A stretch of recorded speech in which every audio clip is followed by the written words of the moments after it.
안녕하세요. 김소희 노무사라고 합니다.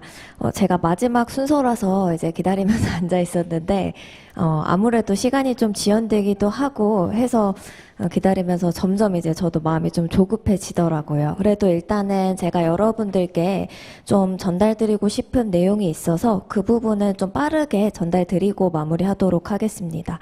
저는 27회 노무사 시험에 합격을 해서 현재는 노무법인 솔루션이라는 곳에서 파트너 노무사로 근무를 하고 있고요. 프라임에서는 1차 사회보험법 강의를 하고 있고, 여기 보시면은 뭐 상공회의소나 중앙경제 HR 교육원 이런 곳에서 실무자들 대상으로 인사 실무 강의도 진행을 하고 있습니다.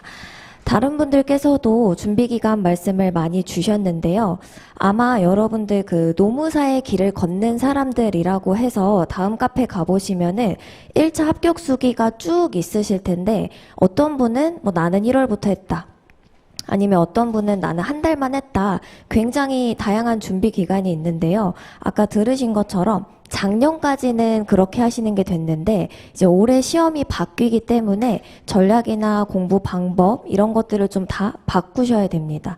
그럼 뭐가 바뀌는지 들으셨지만 한 번 더 보시면, 1차는 1차 그 과목별 문항수가 25문항에서 40문항으로 변경이 되고요. 125분 동안 이제 한 교시 내에 다 풀었다면 두 교시로 나눠서 풀게 되는 거죠. 그러면 문항수만 바뀌는데 사실 뭐 난이도가 올라가면 얼마나 올라가겠냐라고 하실 수도 있는데요. 기존에는 저희 1차, 2차, 3차로 진행이 되는데, 3차는 그냥 면접. 그러니까 2차 합격하신 분이 3차에서 떨어지는 경우는 거의 없습니다. 그러니까 한 해에 한두 명 있을까 말까? 그러면 주로 2차 위주로 이제 준비를 하신다라고 했을 때 보시면 노동법 겹치죠. 그리고 인사노무관리나 경영조직론 하면은 경영학 개론 이렇게 겹치기 때문에 2차 과목 위주로 준비를 하시면서 이제 민법이나 사회보험법 이런 것들을 나머지 이제 뭐 1월이라든지 시험 좀 닥쳐서 준비를 하시게 됐었는데요. 더 이상 이제 문항수가 바뀌면은 그렇게 하실 수가 없다라는 거죠. 저희가 5과목이라고 했을 때 기존에는 제가 노란색으로 이제 표기를 한 제가 강의하는 건 사회보험법이지만 주된 법령 위주로 공부를 하면은 합격 기준을 충족하시는 데에는 전혀 지장이 없었습니다. 근데 문항수가 우선 많아지니까 저희가 기존에 주로 가져가셨던 법령 이외에 나머지 법령에서 나올 가능성이 일단 높아지고요. 주된 내용에서도 제일 중요한 것 위주로 좀 공부를 하시면 됐었는데, 저희가 그동안 보지 않았던 아주 지엽적인 부분에서 문제가 나올 가능성도 있어지는 거죠. 그래서 단순히 40개로 늘었다가 아니라 공부의 양이나 범위 자체가 늘어났다, 이렇게 보시는 게 맞고요. 사회보험법에서도 기존에는 여기 보시는 뭐 사회보장기본법, 고용보험, 산재보험, 징수법 해서 이 4개 법령에서 주로 문제가 출제됐기 때문에 4개 위주로 공부를 하시고 이 건강이랑 연금은 좀 버리시는 경우가 많았는데요. 40문제로 늘어나면 아무래도 건강과 연금에서도 출제 문항수가 늘어날 거고요. 올해도 그랬는데 기존에 출제하지 않았던 뭐 이런 것까지 봐야 된다고 하는 부분에서 이제 문제가 나오기 시작하는 거죠.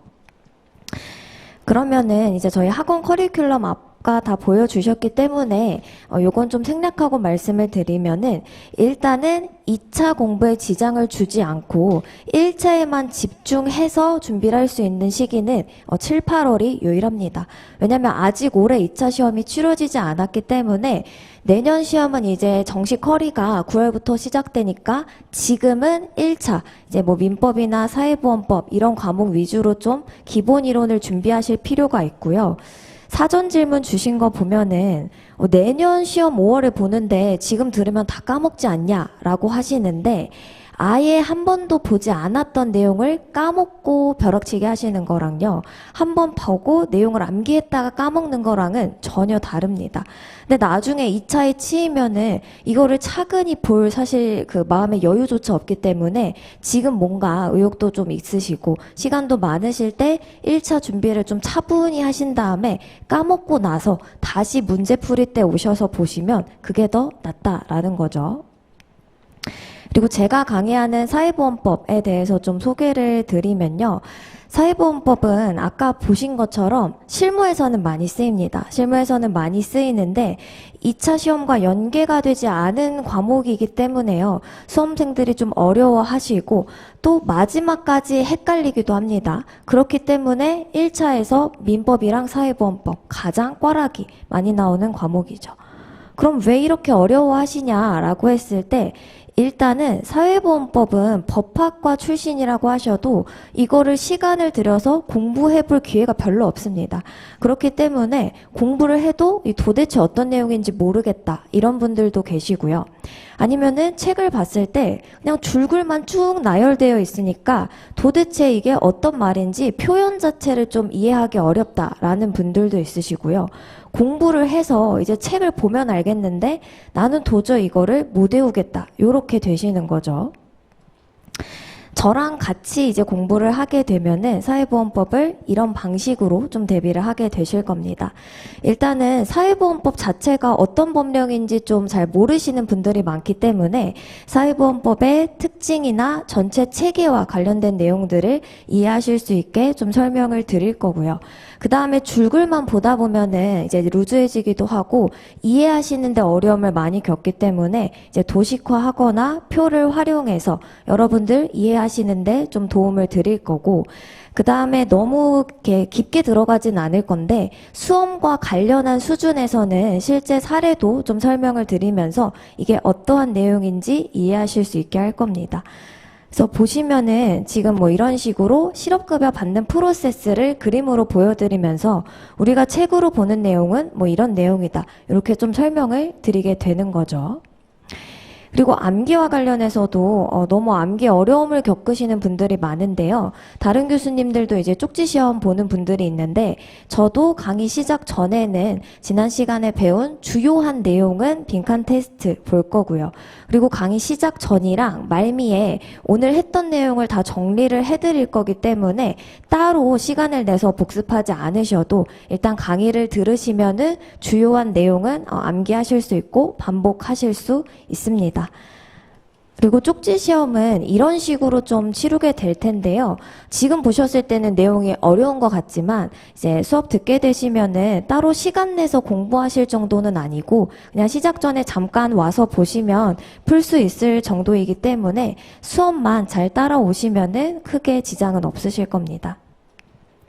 그래서 아마 뭐 시험 어려워진다, 바뀐다 이런 얘기 많이 들으셔서 걱정이 좀 많으실 텐데요. 저도 이제 수험생이었던 시절이 있기 때문에 여러분들 입장에서 어떻게 하면 좀 더 쉽게 이해하고 공부할 수 있을지, 합격할 수 있을지 고민하면서 강의를 진행할 거니까요. 믿고 따라와 주시면 좋을 것 같습니다. 일단 저는 여기서 좀 마치고 궁금하신 점이 있는 분들은 그 책자에 기재된 메일 주소로 메일을 주시거나 뒤에 남으셔서 질문 주시면은 답변 드릴 수 있도록 하겠습니다. 수고 많으셨습니다.